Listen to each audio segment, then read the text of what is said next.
My mother didn't even lower her voice when she said it, standing right there in the kitchen like I wasn't her daughter at all. "Don't come home tonight, Emily.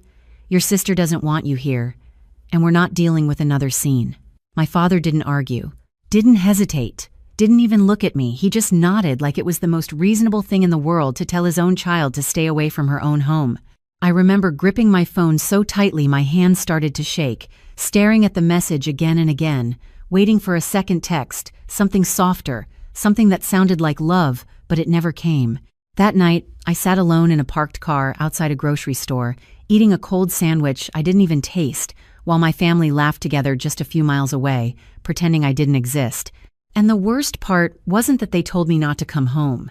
It was that I realized in that moment I didn't have one anymore.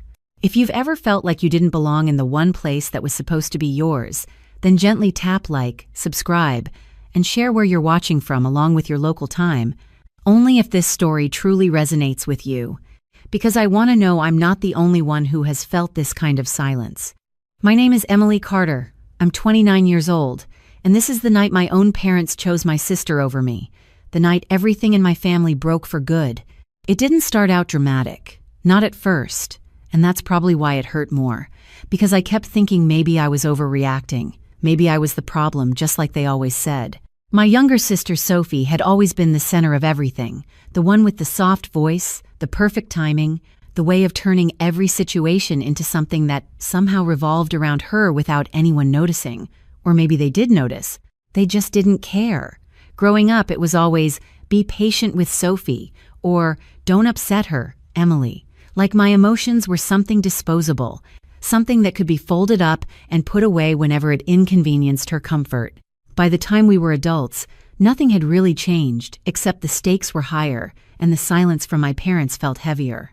That evening, I had just finished a long shift, still in my work clothes, my feet sore, my head pounding, and all I wanted was to go home, sit at the kitchen table, maybe eat something warm, maybe feel like I belonged somewhere for just a little while. I texted my mom on the drive back, something simple, asking if they were having dinner and if I could join, and for a few minutes, there was nothing, just that quiet screen and the hum of the road beneath me.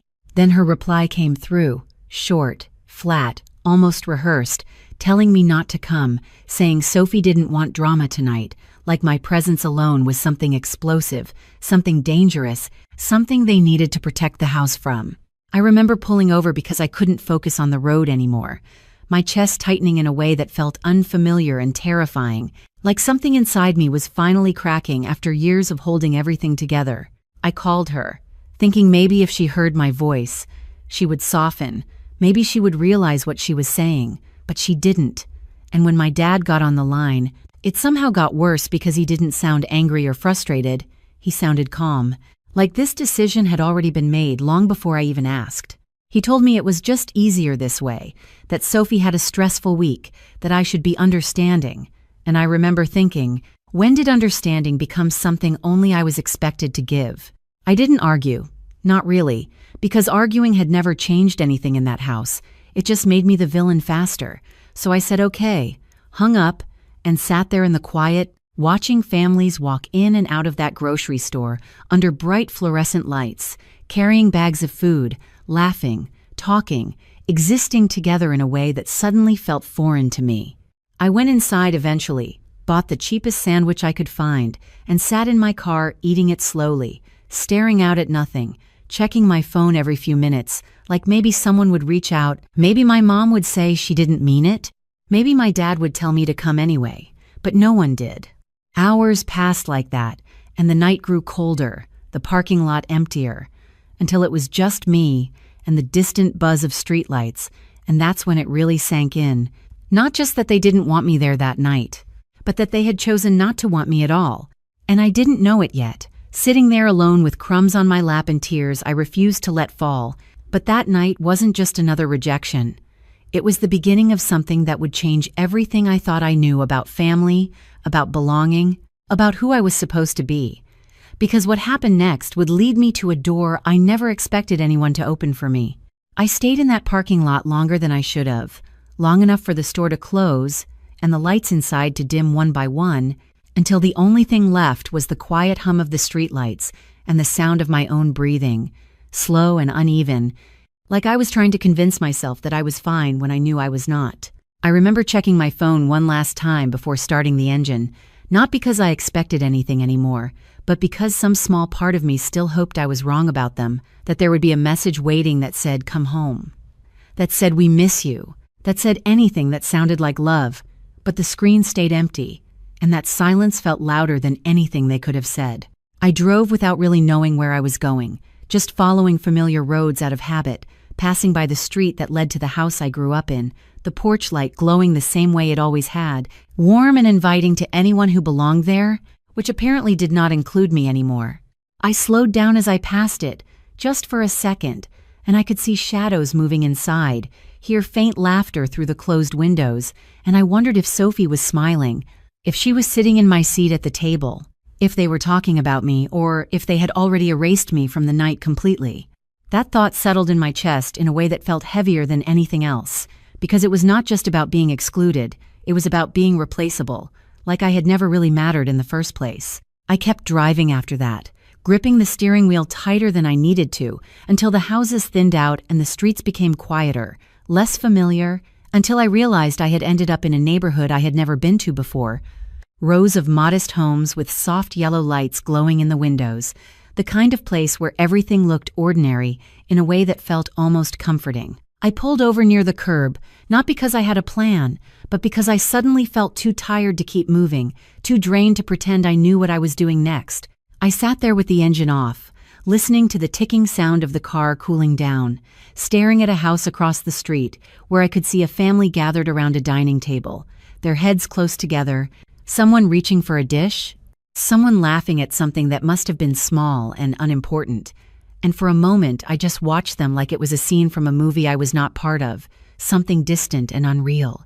I told myself I should leave, that it was strange to just sit there staring into someone else's life, but I could not seem to move because there was something about that simple, ordinary moment that made my chest ache in a way I could not explain. And that was when it happened, not in a dramatic way, not with some loud interruption or sudden change, but in the quietest, most unexpected way possible. The front door of that house opened, and a woman stepped out onto the porch, holding what looked like a dish covered in foil, her eyes scanning the street for a second before landing on my car.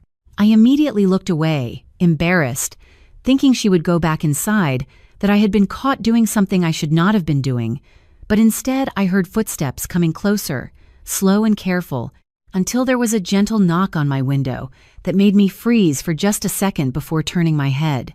She did not look angry or suspicious the way I expected. She looked concerned, like she had noticed something I had not even realized I was showing. And when I rolled the window down just a few inches, she smiled softly and asked if I was all right.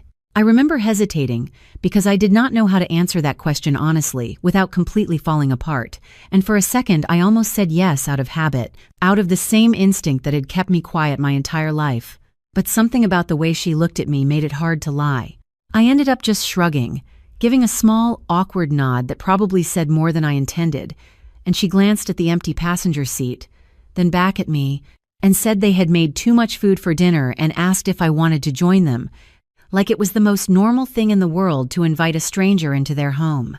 It caught me off guard in a way that made my throat tighten, because I had just been told by my own parents that I was not welcome in my own house, and here was someone who did not know me at all, offering me a seat at their table without hesitation.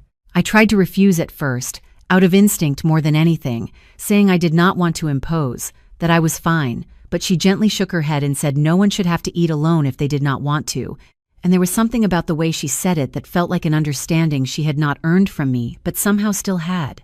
I sat there for another second, my hands still resting on the steering wheel, my mind racing with reasons to say no, with all the caution I had learned over the years about trusting people, about not making myself vulnerable.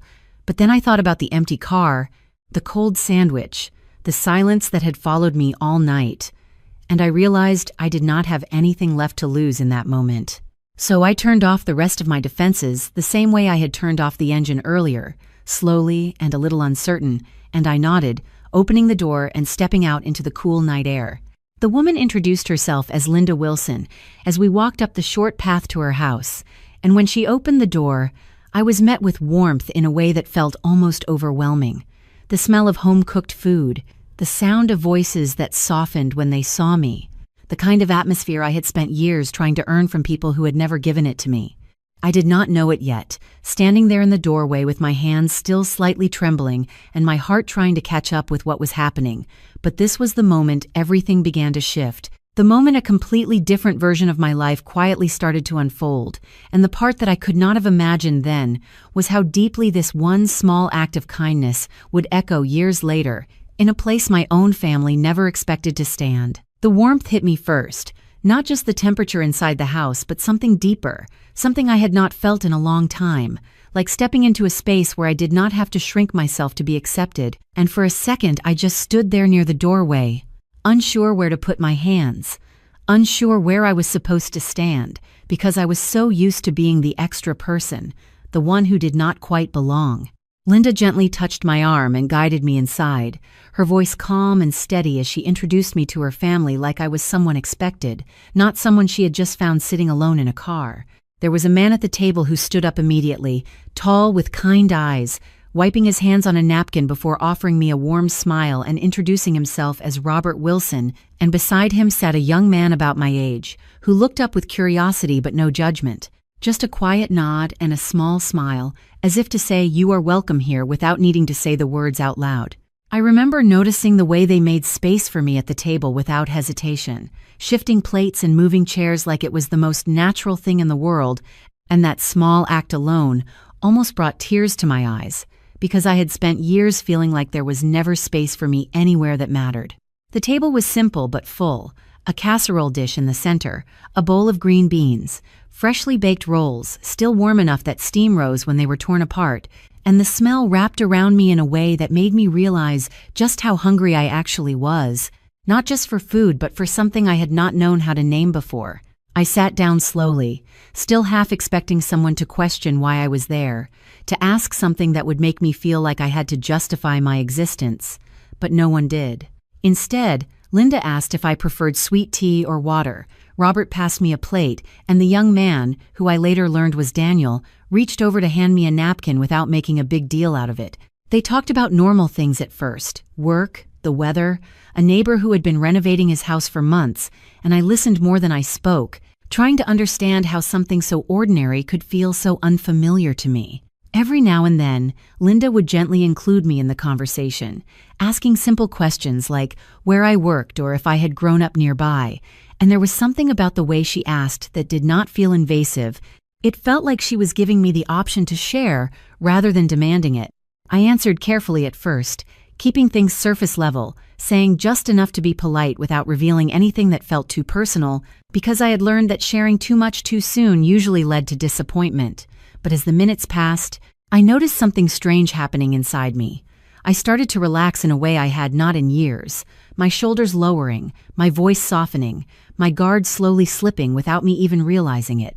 There was a moment when Robert made a small joke about burning the rolls the last time he tried to help in the kitchen, and everyone laughed, including me, and the sound surprised me because it felt genuine, not forced, not calculated, just something that came out naturally. And that alone felt like a small shift in something I had believed about myself. I kept waiting for the moment when things would change, when someone would say something that reminded me I was still Doc Hotter cider, but it never came. And that was the part that unsettled me the most, because I did not know how to exist in a space where I was not being measured or compared or quietly pushed aside. At one point, Linda placed a second helping on my plate without asking, and I instinctively started to protest, saying I did not need that much, but she just smiled and said there was plenty. And for the first time in a long time, I let someone take care of me without arguing. Daniel spoke more as the night went on, asking me about my job in a way that felt genuinely interested rather than polite. And when I mentioned I worked long hours, he nodded like he understood, sharing a little about his own work without turning the conversation into something about himself. It was balanced in a way I was not used to, like a conversation where both people existed equally, instead of one person constantly adjusting to the other. Time moved differently in that house, slower but fuller, and before I knew it, I had been sitting there for over an hour, my plate empty, my mind quieter than it had been all night, and the ache in my chest that had followed me from that parking lot had softened into something I could almost ignore. But the strangest part was not the kindness itself. It was the realization that none of this required me to change who I was to earn it, that I did not have to be less emotional or more agreeable or quieter or easier to handle. I just had to be there, and that alone was enough for them. When I finally stood up to leave, I felt a hesitation I could not quite explain, like stepping back out into the cold after being somewhere warm, and Linda noticed it immediately, telling me I was welcome any time, saying it in a way that did not feel like a polite phrase people say without meaning it, but like an open door that would still be there even if I waited too long to walk through it again. I thanked them more times than I probably needed to, my voice softer now, steadier, and as I stepped outside into the night, the air felt different, not warmer exactly, but less heavy, like something had shifted just enough to make breathing easier. I walked back to my car slowly, glancing back at the house once before getting in, watching as the door closed gently behind me, the light still glowing through the windows, and for the first time that night, I did not feel completely alone. I did not know what this would become, or if I would ever see them again, but something inside me had already started to change, something small but undeniable, and as I sat there with my hands resting on the steering wheel, I realized that maybe, just maybe, the story I had been telling myself about where I belonged was not as fixed as I thought, and that was a possibility I had never allowed myself to consider before. The drive home that night felt longer than it should have been, even though I knew every turn, every stoplight, every quiet stretch of road by memory, but something inside me had shifted just enough that nothing felt exactly the same anymore, like I was returning to a version of my life that no longer fit the way it used to. I kept thinking about the Wilson house, the way the light spilled out from their windows, the way Linda had said you are welcome any time as if she meant it without conditions, without expectations, and the more I replayed it in my head, the more it started to feel unreal, like something that had happened to someone else instead of me. By the time I pulled into my apartment complex, the parking lot was nearly empty, just a few scattered cars under dim lights, and for a moment I sat there again with the engine off, staring at my own building, feeling that familiar heaviness try to settle back into my chest like it always did when I came back to a place that felt more like a temporary stop than a home.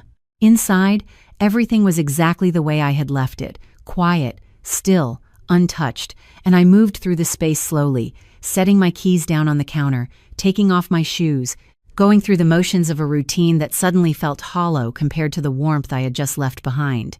I told myself not to overthink it, that it was just one dinner, just one kind gesture from strangers, but something about it would not let go of me, like a small voice in the back of my mind, whispering that maybe it mattered more than I wanted to admit. The next morning, I woke up earlier than usual, not because I had to, but because my mind would not stay quiet.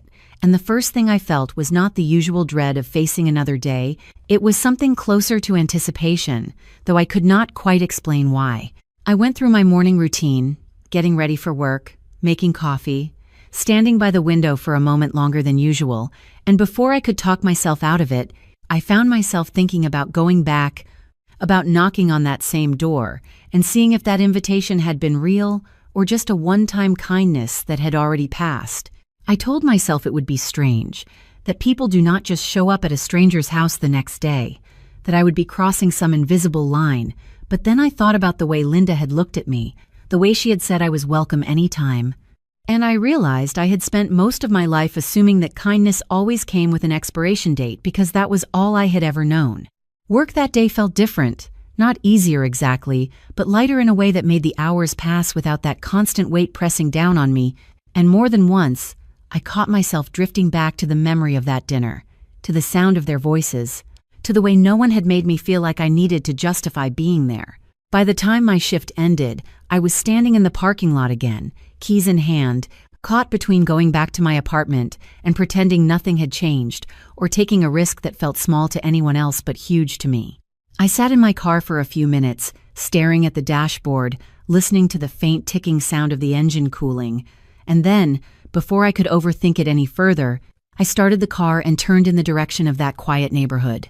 The drive felt shorter this time, like my mind was too focused on what I was about to do to notice the distance, and when I finally turned onto that same street, My heart started beating faster in a way that made me question if I was making a mistake.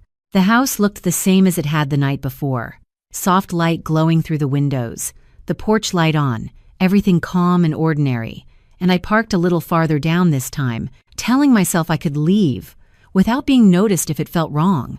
I sat there for a moment, hands resting on the steering wheel, taking a breath that felt deeper than usual, and then I got out of the car and walked up the short path to the front door, each step feeling heavier than the last. When I knocked, the sound seemed louder than it should have been in the quiet evening air, and for a second I considered turning around and leaving before anyone answered. But then the door opened, and there was Linda again, her expression shifting from mild surprise to a warm smile that immediately eased something in my chest. She did not question why I was there, did not make me feel like I needed to explain myself. She simply said, "I am so glad you came back," as if she had been expecting me all along, and that alone was enough to make me realize this was not just a moment, it was something more. Inside, the house felt just as warm as it had the night before, the same gentle hum of life, the same sense of ease, and when Robert greeted me with that same steady kindness, and Daniel gave me a small, familiar nod, it felt less like walking into a stranger's home, and more like stepping into a place that was slowly, quietly becoming something else to me. I did not know how to define it yet, did not know what this connection would grow into, or how it would change the path I had been on, but I could feel it happening in real time, like the beginning of a shift I could not stop, even if I wanted to. And the part that unsettled me most was not the uncertainty. It was the realization that for the first time in a long time, I did not want to stop it. It did not become something big all at once. There was no single moment where everything suddenly changed. It happened in small, almost unnoticeable ways. The kind that build quietly over time until one day you realize your life looks completely different than it used to. At first, I told myself I would only stop by occasionally, that I did not want to overstep or make myself too comfortable in a place that was not mine. But Linda never treated me like a guest who needed to be careful. She treated me like someone who was already part of the room. A few days turned into a routine I did not plan, stopping by after work once or twice a week, sometimes just for dinner, sometimes just to sit and talk. And each time I walked through that door, the hesitation I used to feel grew smaller, replaced by something steadier, something that felt unfamiliar but right.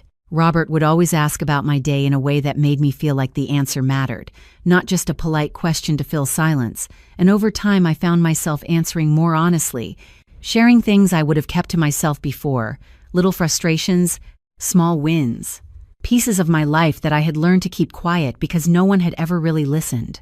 Daniel became a constant presence in a way that felt natural, never forced, and I noticed how easy it was to talk to him compared to anyone else I had known, how conversations flowed without me having to measure every word or second-guess every reaction. He had a calm way of listening, the kind that made you feel understood without needing to explain everything, and sometimes we would end up talking long after everyone else had moved on to something else, standing in the kitchen or sitting on the back steps, discussing things that were simple on the surface but somehow felt important. What surprised me most was not just how kind they were, it was how consistent it was. There were no sudden shifts, no moments where the warmth disappeared or turned into something conditional. It stayed steady, reliable, and that consistency slowly began to undo something inside me that I had not even realized was there. I started to notice the contrast more clearly, not because I was comparing on purpose, but because it became impossible not to. At the Wilson house, I was included without having to earn it, but in my own family, everything had always felt like a test I could never quite pass. That realization settled in slowly, not as anger at first, but as clarity, like seeing something clearly for the first time, after years of trying to convince yourself it was different. I still heard from my parents occasionally, short messages that felt more like obligations than genuine concern, asking if I was busy or reminding me about family events that I knew would revolve around Sophie, and each time I read those messages, I felt that familiar tightening in my chest, the pull of something I had spent my whole life trying to hold on to. But now there was something new alongside it, something that made it harder to ignore how one-sided it had always been. I went to a few of those gatherings out of habit more than anything, telling myself that maybe things would be different, that maybe I had just been too sensitive before, but nothing had really changed. Sophie still controlled the atmosphere without saying much. My parents still adjusted everything around her comfort, and I still found myself standing on the edges of conversations, waiting for a moment to feel like I belonged, a moment that never quite came. The difference now was that I could feel it more clearly. The imbalance, the quiet dismissal, the way I was always slightly out of place. And once you see something like that clearly, it becomes impossible to unsee it. One evening, after leaving another one of those dinners earlier than anyone seemed to notice, I drove straight to the Wilson house without even thinking about it. And when Linda opened the door and smiled like she was genuinely happy to see me, something inside me finally shifted in a way that felt permanent. I realized that I had been trying to earn something from my own family that they had never been willing to give, and at the same time I had been hesitating to accept something freely offered to me somewhere else. That thought stayed with me longer than anything else, because it forced me to question something I had always believed, that family was something you had to hold on to no matter how it made you feel, no matter how much it cost you. Over time, I started to pull back, not in a dramatic way, not with arguments or confrontations, but quietly, the same way everything else had changed. I answered fewer messages, attended fewer gatherings, stopped trying to insert myself into spaces where I was not really wanted, and instead, I leaned into the place where I was already accepted. It was not about replacing one family with another, at least that is what I told myself at first. It was about finding somewhere I did not have to fight to exist.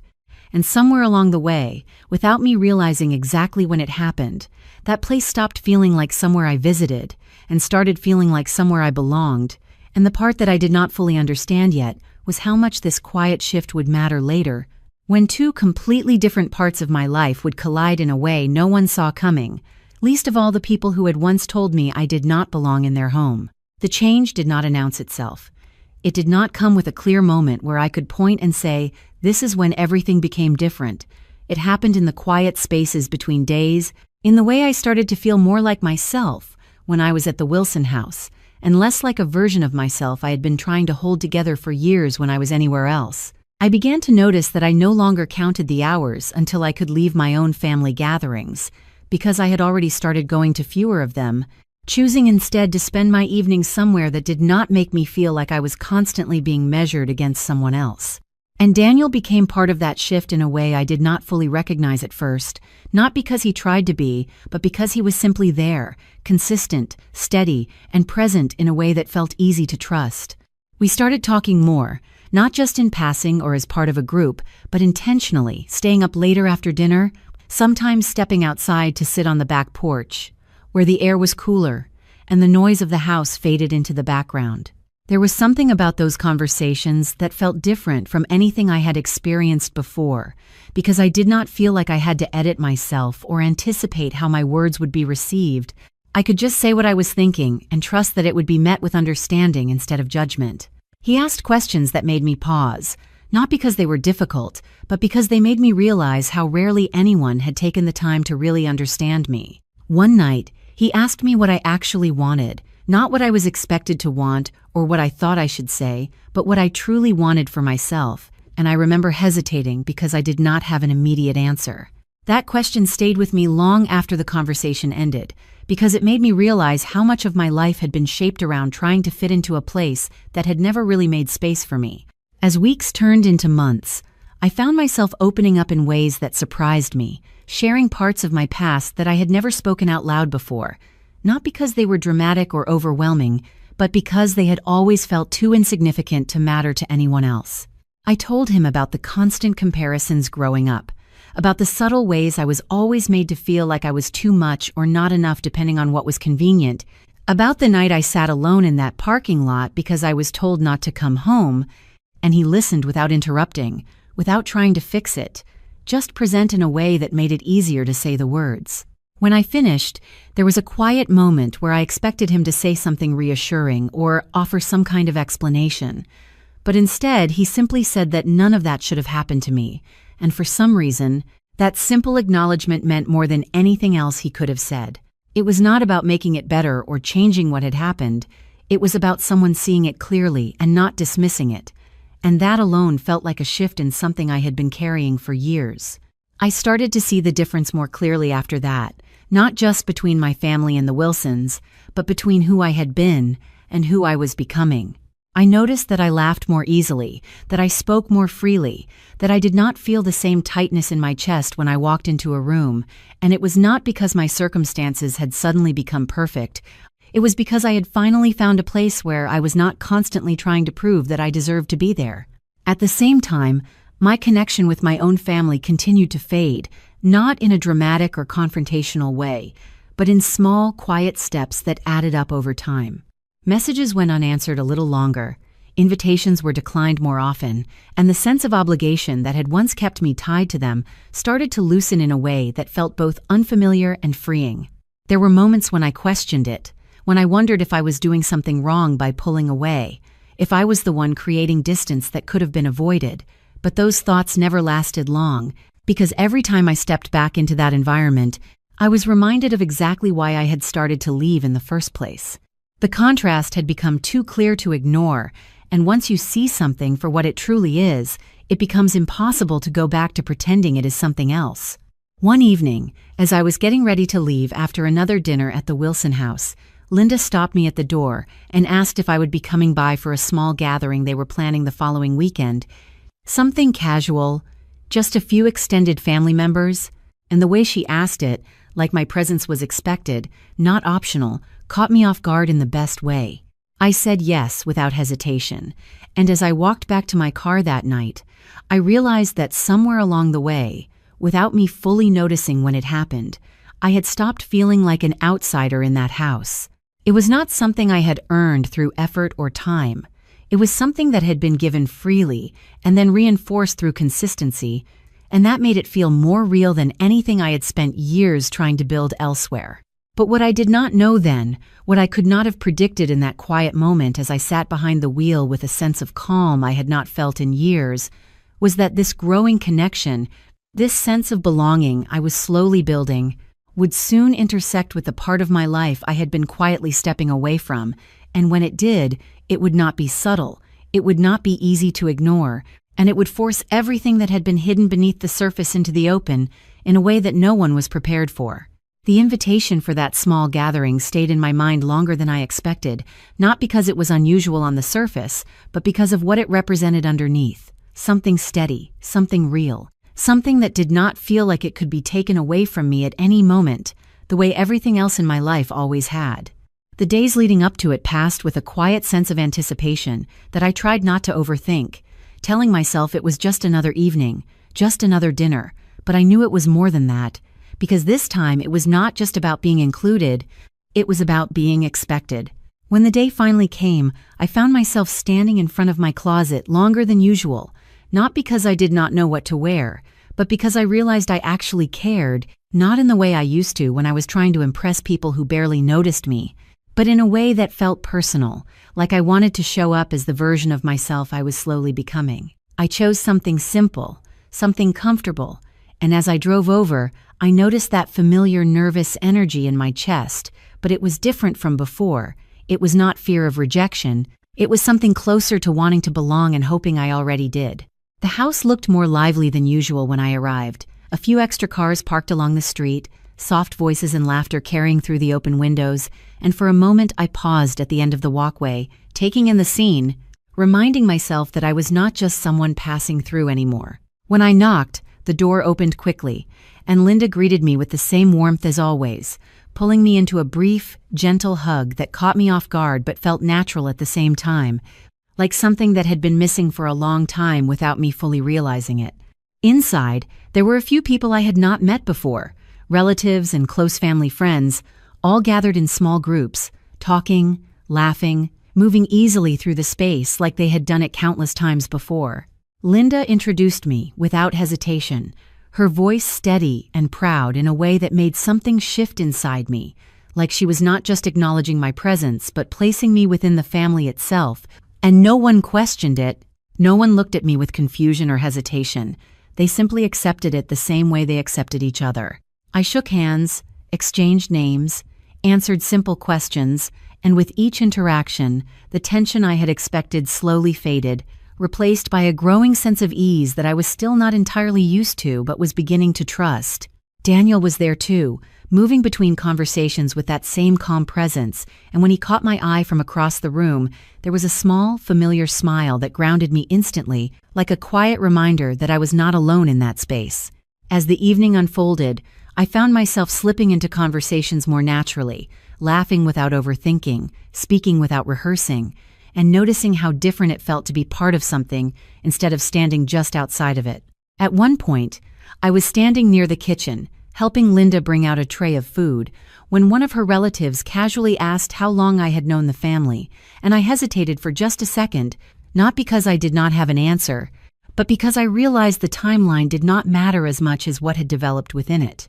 Before I could respond, Linda answered for me, saying with quiet certainty that it felt like much longer than it actually had, and everyone nodded as if that made perfect sense, and in that moment, I understood something I had never been able to put into words before. That belonging was not measured in time, it was measured in how deeply you were seen and accepted.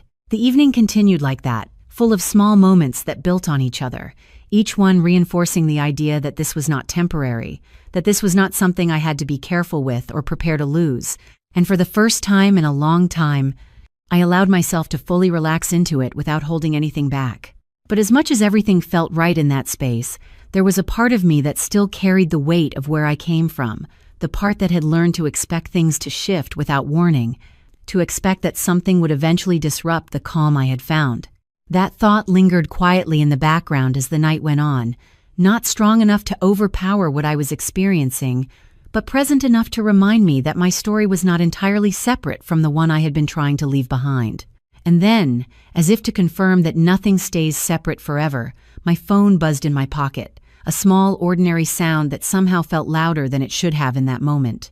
I ignored it at first, not wanting to break away from the conversation I was in, not wanting to let that other part of my life intrude on this one, but it buzzed again, and then again, insistent in a way that made it impossible to ignore. I stepped away quietly, moving toward the hallway where the noise softened, and when I finally looked at the screen, my chest tightened in a way I had not felt in weeks.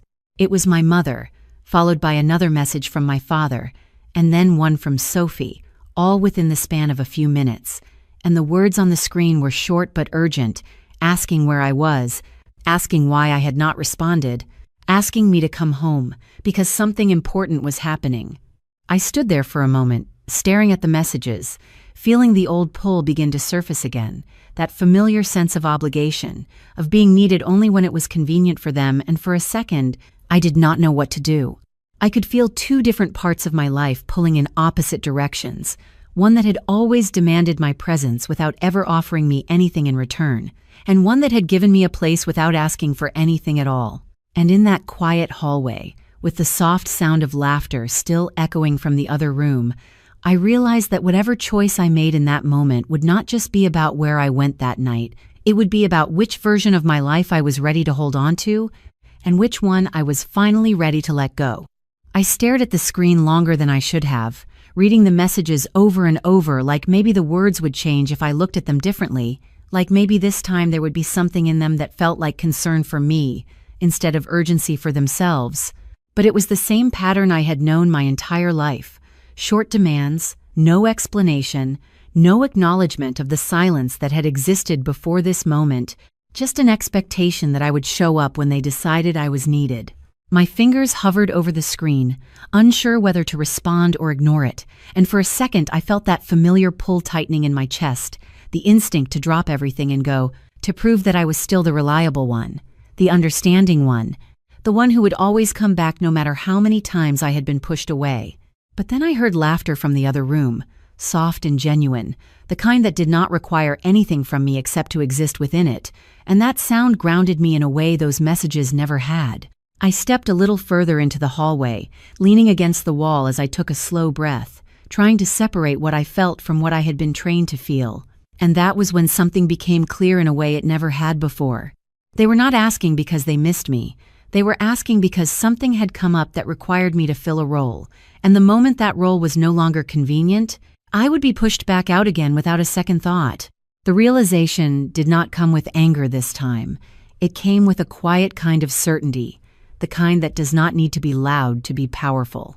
I unlocked my phone and typed a simple response, asking what was going on, and the reply came almost immediately from my mother, saying that Sophie was upset, that there had been an argument with someone, that they needed me to come help calm things down, because I was always better at handling situations like that. I read that line twice, feeling something shift inside me, because it was the same role I had been given for years, the mediator, the one who absorbed tension so everyone else could stay comfortable, the one who fixed things without ever being acknowledged for it. I could almost see the scene without being there, Sophie at the center of it, my parents adjusting everything around her emotions, and me expected to step in quietly and make it easier for everyone else. My father's message came through next, shorter, more direct, saying that I needed to come home now, and there was something about that word, home, that stopped me for just a second because I realized it no longer meant what it used to. I looked down at the screen, then back toward the living room where voices overlapped in easy conversation, and I felt the contrast so clearly it almost surprised me. One place called me only when it needed something from me.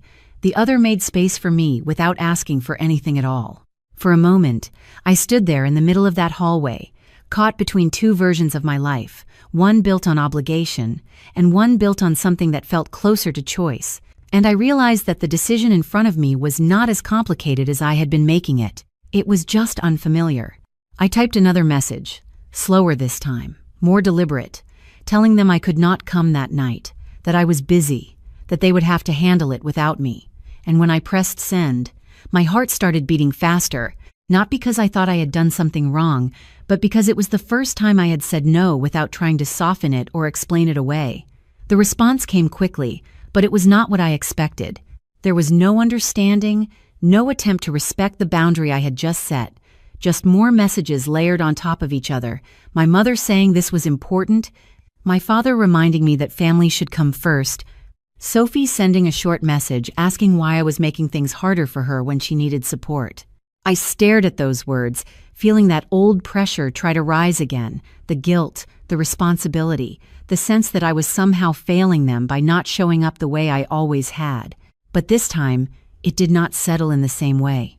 It did not take root the way it used to, because there was something else there now, something stronger, something that had been building quietly over the past few weeks. I realized that nothing in those messages had anything to do with me as a person.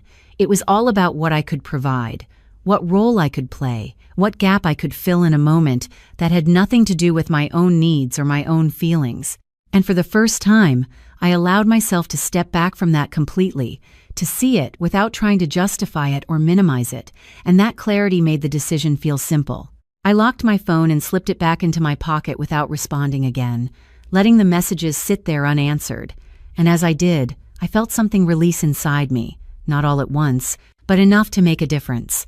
When I stepped back into the living room, the atmosphere had not changed, the conversation still flowing, the warmth still present, and Daniel glanced at me briefly, his expression calm but observant, like he could tell something had shifted even if he did not know exactly what. I gave a small nod, more to myself than to him, and moved back into the space, picking up a conversation where I had left off, allowing myself to be present in a way I had not been able to just a few minutes earlier. The rest of the evening passed without interruption, without any more vibrations from my phone that I chose to acknowledge. And for the first time, I did not feel divided between two places. I felt grounded in one.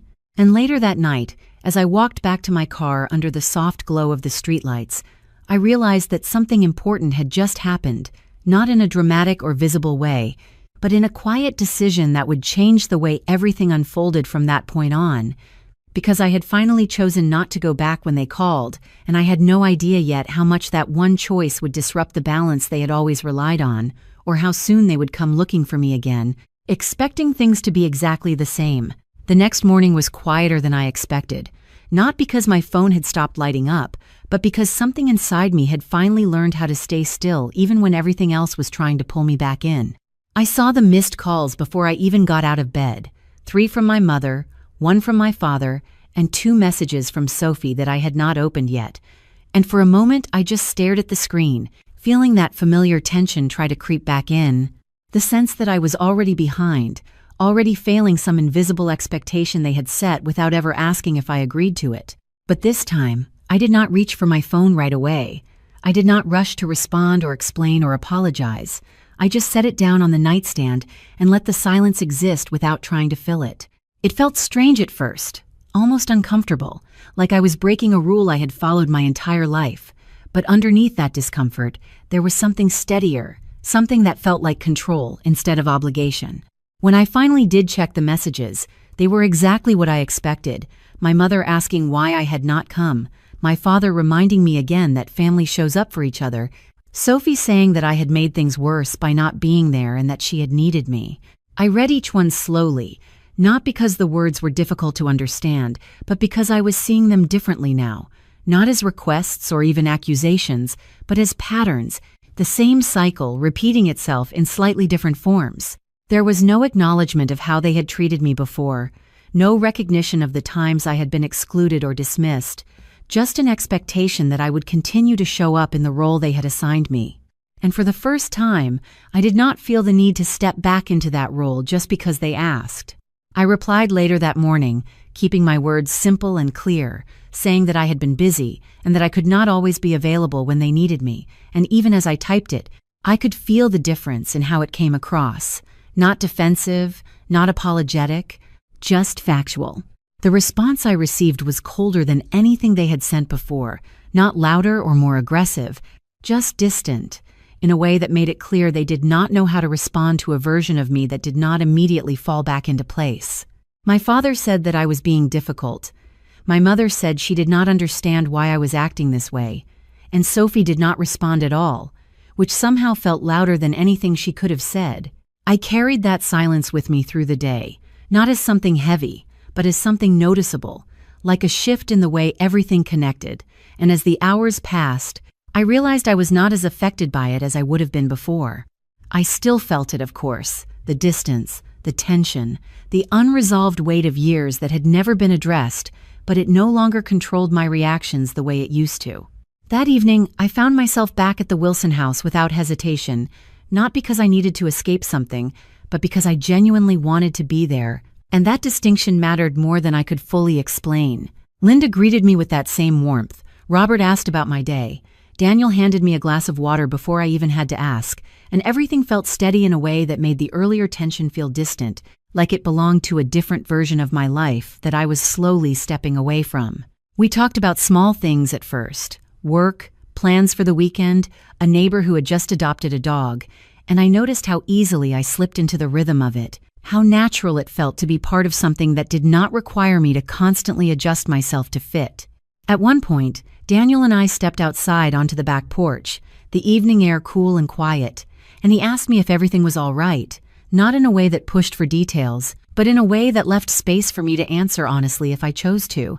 I hesitated for a moment, not because I did not trust him, but because I was still getting used to the idea that I did not have to carry everything on my own, and then I told him, simply, that my family had wanted me to come home the night before and that I had said no. He nodded, not surprised, not judgmental, just listening, and after a second, he said that sometimes saying no is the first time you actually choose yourself, and that thought stayed with me longer than the conversation itself. I realized then that what I had done the night before was not just about skipping one visit or ignoring a few messages, it was about shifting something deeper, something that would change how every future interaction would unfold. Because once you show people that you are not going to respond the way you always have, they either adjust or they push back, and I could already feel that push beginning. Later that night, as I drove home, my phone buzzed again, and when I glanced at the screen at a red light, I saw my mother's name once more, followed by a message that was longer than the others, something about needing to talk, about things not feeling right, about how this was not like me. I did not open it right away. I let it sit there as the light turned green and the road stretched out in front of me. And for the first time, I realized that they were starting to notice the shift too, not because they understood it, but because it disrupted the version of me they had always relied on. And as I continued driving, the streetlights passing one by one, I understood something that felt both simple and complicated at the same time, that this was not over, that this was just the beginning of something they would not accept easily, and that sooner or later, they would not just send messages, they would show up, expecting answers, expecting things to go back to the way they had always been. without realizing that I had already stepped too far forward to go back. It happened sooner than I expected, not in some distant future where I had time to prepare, but just a few days later, on an ordinary evening that started like any other, quiet, steady, predictable in a way I had begun to trust. I had just finished dinner at the Wilson house, lingering a little longer than usual as we cleared the table together, the rhythm of it familiar now, the easy conversations, the shared glances, the kind of silence that did not feel empty. I remember thinking briefly that this was what normal was supposed to feel like, not something you had to earn or maintain, but something that simply existed when people chose to care about each other. And then there was a knock at the door, sharp and unexpected, cutting through the calm in a way that immediately shifted the atmosphere. It was not the kind of knock that belonged there, not gentle or casual, but firm, insistent, the kind that demanded attention rather than waiting for it. Linda paused, her hand still resting on the edge of the counter, and for a second, no one moved, as if we all felt the same thing at once, that something from outside had just entered a space that had always felt protected. Robert was the one who walked to the door, steady as always, but I noticed the slight hesitation in his steps, the way he glanced back briefly before opening it, like he already sensed this was not going to be a simple visit. I did not see them at first. I only heard the voices, my mother's voice rising before I even registered the words, sharp and familiar in a way that made my chest tighten instantly. "Is she here?" she asked, not greeting, not introducing herself, just stepping into a space that was not hers with the same expectation she had always carried. I froze where I stood, every part of me suddenly aware of what was happening, of the collision I had known was coming but had not been ready to face so soon. When I finally turned toward the door, I saw them clearly, my mother, my father, and Sophie, standing just outside the threshold, their expressions a mix of frustration and something else I could not immediately place, something closer to disbelief than concern. My mother's eyes landed on me almost immediately, and there was no relief in them, no softness, just a sharp focus that felt more like accusation than anything else. "There you are," she said, like I had been hiding instead of simply living somewhere else. The room behind me had gone quiet, the easy conversations replaced by a stillness that felt heavy but not hostile, and I became acutely aware of the two worlds standing on either side of that doorway, one I had been stepping away from and one I had been slowly building without realizing how fragile that boundary still was. I walked toward the door slowly, not because I was unsure of what to do, but because I needed a moment to steady myself, to remind myself that I was not the same person who would have immediately apologized or tried to smooth things over. "What are you doing here?" I asked, my voice quieter than my thoughts but steady enough to hold. My father spoke this time, his tone controlled but firm, saying they had been trying to reach me, that I had not responded properly, that this was not how things were supposed to be handled, and there it was again, that expectation, that assumption that I would fall back into place the moment they showed up in person. Sophie stood slightly behind them, arms crossed, her expression tight, and when she finally spoke, it was not to ask how I was or why I had not come. It was to say that I had embarrassed her by not being there when she needed support, as if my absence had somehow become an offense against her. I felt that familiar pressure rise again, the instinct to explain, to defend myself, to make it easier for them to understand, but something held me back, something that had been building over the past few weeks, something that did not want to collapse the moment it was tested. Behind me, I could feel the presence of the Wilson family, not intrusive, not intervening, just there, steady and quiet, and that presence grounded me in a way I did not expect, like a reminder that I was not alone in this moment. Linda stepped slightly closer, not between us, but near enough that I could feel the support without it being spoken, and that alone made it easier to hold my ground. "I told you I was busy," I said, keeping my voice even, resisting the urge to over-explain, to justify something that did not need justification. My mother's expression shifted slightly, not softening, but tightening, like she was not used to hearing that kind of response from me, and she stepped forward just enough to close the distance between us, lowering her voice in a way that somehow made it feel more intense. "Busy doing what?" she asked, her eyes flicking briefly past me into the house, taking in the space, the people, the warmth that she had never offered me in the same way. That glance said more than her words, and I could see the realization beginning to form, not fully understood, but enough to make her uncomfortable. "This is not your place," she added, and there it was, the line drawn clearly, the attempt to define where I belonged and where I did not, as if that decision had always been theirs to make.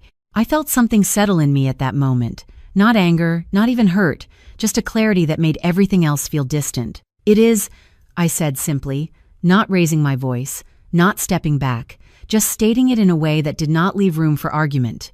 There was a brief silence after that, the kind that stretches just long enough for everyone to realize something has changed, and I could see it on their faces, the confusion, the resistance, the beginning of something they were not prepared to accept.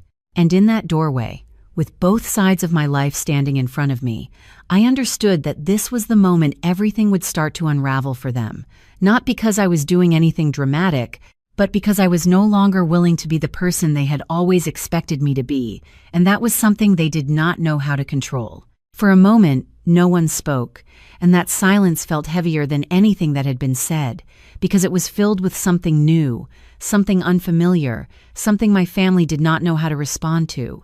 My mother's expression hardened slightly, her lips pressing together as if she was trying to decide whether to push harder or pull back, but I could see it in her eyes. She was not used to this version of me, the one who did not immediately fold under pressure, the one who did not rush to explain or apologize. "Emily," she said finally, her tone shifting into something more controlled, something that sounded almost reasonable on the surface. "We need to talk. This is not how you handle family matters." I felt that phrase settle between us, familiar and predictable, the same language they had always used to pull me back into place, to remind me of what I was supposed to prioritize, but it did not land the same way anymore. "We can talk," I said, keeping my voice even, "but not like this, and not because you showed up unannounced expecting me to drop everything." The words surprised even me, not because I had not thought them before, but because I had never said them out loud, never allowed them to exist in a space where they could not be ignored or softened. My father shifted his weight slightly, his expression tightening as he stepped forward, his presence always meant to reinforce authority without needing to raise his voice. "You are making this more complicated than it needs to be," he said. And there it was again, the implication that my response, not their actions, was the problem. Sophie let out a small, frustrated breath behind him, crossing her arms tighter as she looked at me like I had personally inconvenienced her. "I needed you the other night," she said, her voice sharp, "and you just did not show up. Do you even realize how that made me look?" That question hung in the air, and for a second I almost laughed, not because it was funny, but because it was so perfectly aligned with everything I had come to understand. It was never about how I felt, never about what I needed. It was always about how my actions affected her, how they reflected on her, how they disrupted the image she was used to maintaining. I looked at her, really looked at her, and for the first time, I did not feel the need to adjust myself to make her more comfortable. "I did realize something," I said slowly, choosing my words carefully. "I realized that I have spent years showing up for everyone else, even when no one was showing up for me." That was the first time I said it that clearly, without softening it, without adding anything to make it easier to hear. And the reaction was immediate, not in words, but in the shift of their expressions, the way my mother's eyes narrowed slightly, the way my father's posture stiffened, the way Sophie looked almost offended by the idea itself. "That is not true," my mother said quickly, her voice carrying that familiar tone of dismissal, like if she said it firmly enough, it would overwrite my experience entirely. "We have always been there for you."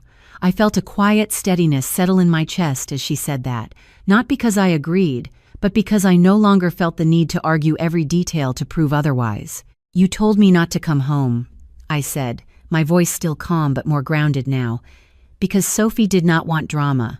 That was not a misunderstanding. That was a choice." The words landed differently than anything else had so far, because they were specific, undeniable, something that could not be easily redirected or reinterpreted.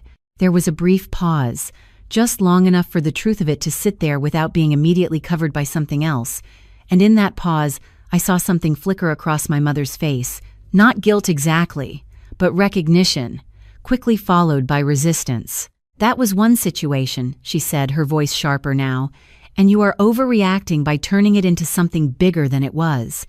I almost expected that response, the minimization, the attempt to shrink something that had shaped how I saw everything else, but this time, it did not pull me back into doubt the way it used to. It was not just one situation, I replied, still steady, still calm. It was just the one that made everything else clear. Behind me, I could feel the quiet presence of the Wilson family, not interrupting, not stepping in, just there, and that presence made it easier to stay where I was, to not step back into the version of myself that would have tried to smooth this over.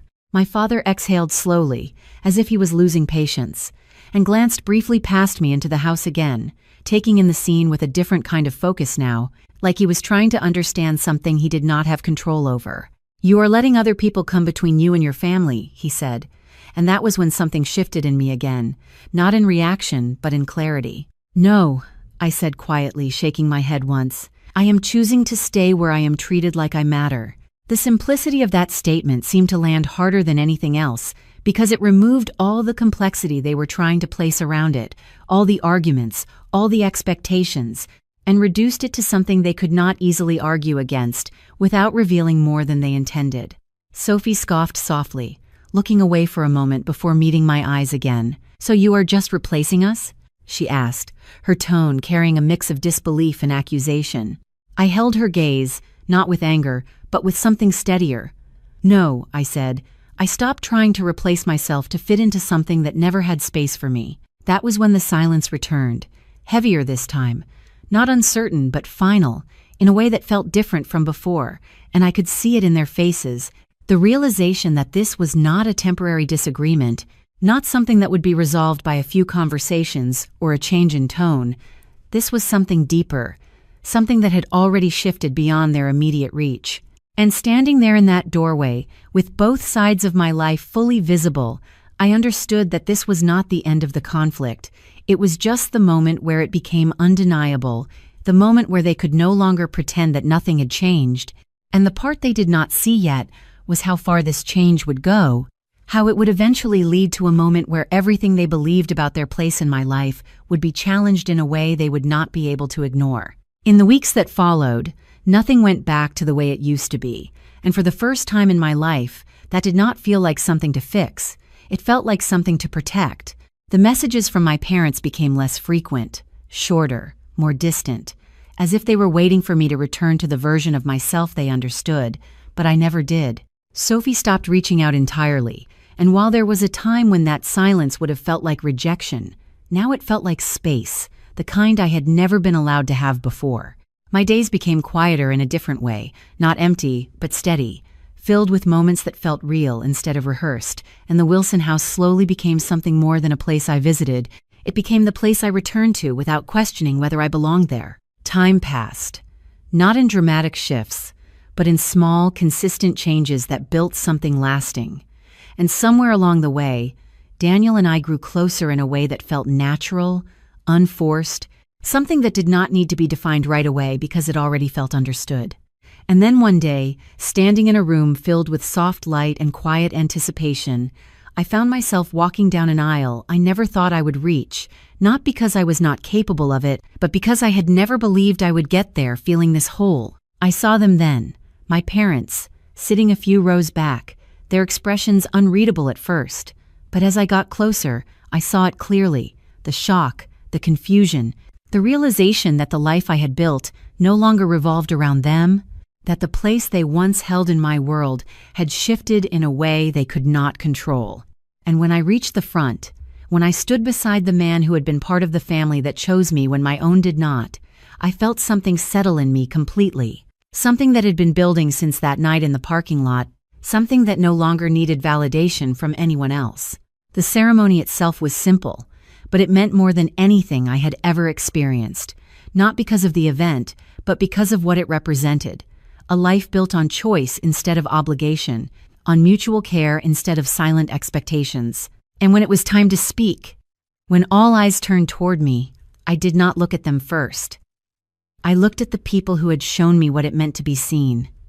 And I thanked them, not in a way that felt like repayment, but in a way that acknowledged the truth, that they had given me something I had not known how to give myself before.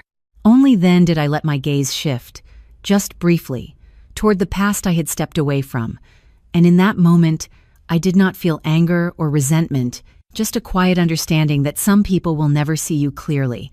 And that does not mean you are hard to love, it just means you were looking for it in the wrong place. Life now is not perfect.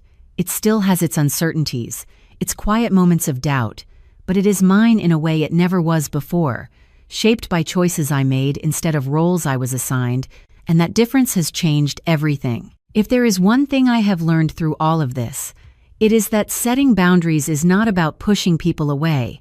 It is about finally allowing yourself to exist without shrinking, and that healing does not come from waiting for others to change. It comes from choosing yourself even when it feels unfamiliar. And if you are listening to this and you have ever felt like you had to earn your place in the very family that was supposed to give it to you freely, I want you to know that you are not difficult. You are not too much. You are not the problem.